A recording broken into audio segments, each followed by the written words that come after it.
Okay, my name is Juan Jose Gasca and I am going to talk about cellular evolution.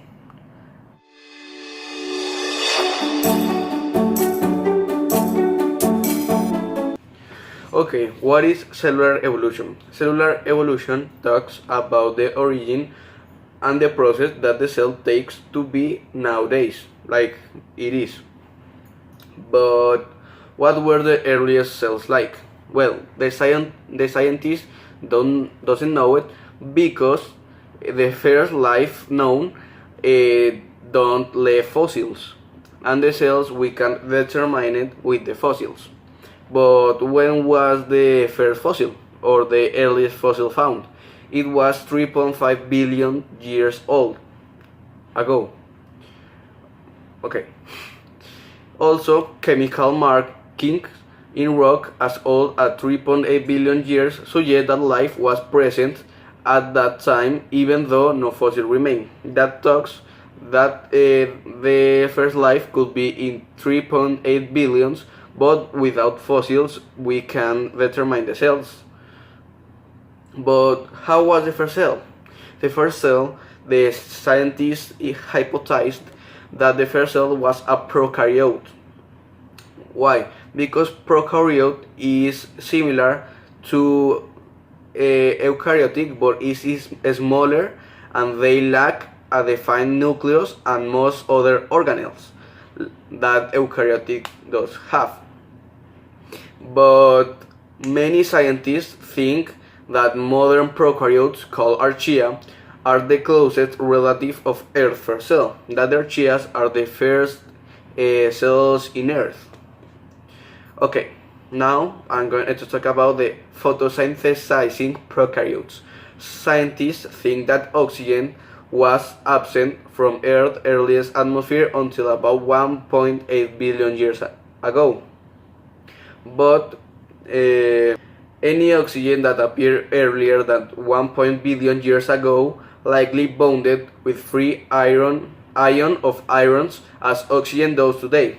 Evidence that iron oxide was formed by oxygen generated by early life is found in unique sedimentary rock formation.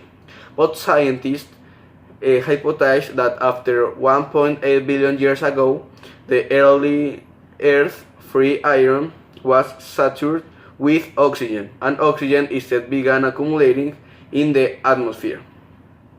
But many scientists think that photosynthesizing prokaryotes evolved in long after the archaea, longer than the archaea, but very early in life history.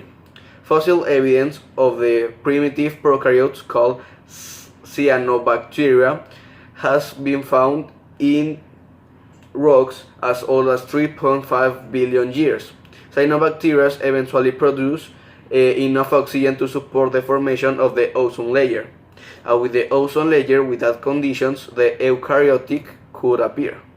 So, okay, now I'm going to talk about the endosymbiont theory. Eukaryotic cells appear in the fossil record about 1.8 billion years ago, around 2 billion years after the life first formed.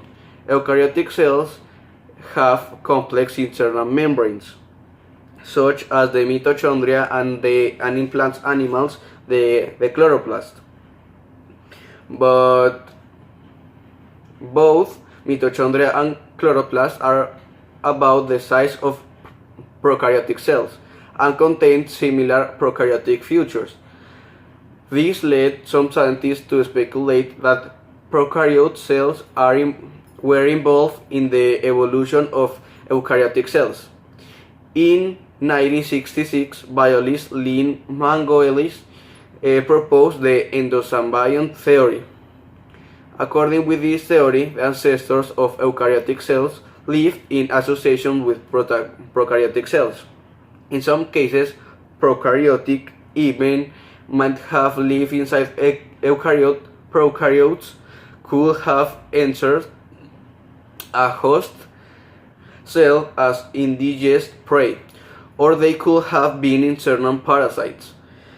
Eventually, the relationship between the cells became mutually beneficial and the prokaryotic symbiont because organelles in eukaryotic cells. These cells. This theory explains the origin of chloroplasts and mitochondria. Thank you for seeing this video. This is for a school presentation. I expect you like it. See you in the next video.